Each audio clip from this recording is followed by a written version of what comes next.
What we are faced with is a housing association that has used taxpayers' money, that wrote off £8 million in bad land deals last year on other developments, and now they've wasted another £10 million on buying that site, which is, absolutely disgraceful.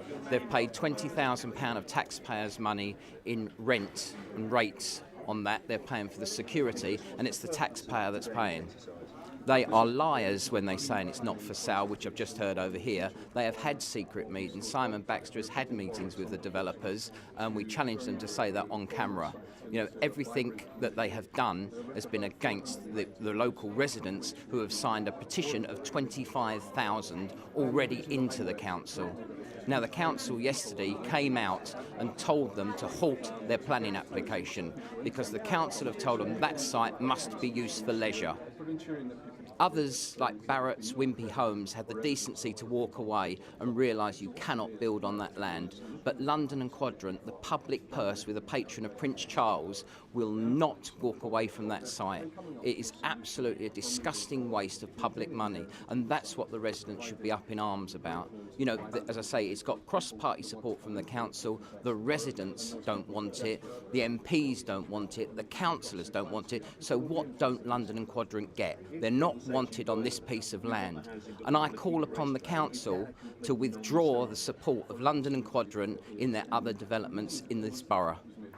So what would you like to see on that site? We would like to see on that site the greyhound racing, the leisure facilities such as five-a-side football for the youth to keep the crime off the streets, to old age pensioners with bingo in the afternoon, and make a multi-use centre for the whole stadium, so it brings in the whole community more. That's what we want to do. Yes, there's a need for greyhound racing because it's a cheap night out for the locals. Everyone knows the Stow. The whole area is famous for the Stow. So how can you get rid of your landmark, your most famous landmark, and use it, bulldoze it for a housing estate? It's absolutely ridiculous. David Sullivan is associate of Nick Budimir. He is the one that actually wants to bring it back, and he's the financier behind the whole development. So with so much money that he's got, it will bring in so much for the residents, so much for the borough, and a multi-use, which is more use than a housing.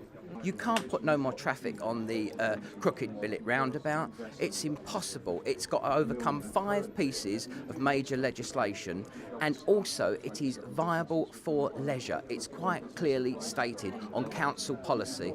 On the UDP council policy, it says if there is a viable use for employment, you cannot change the use of.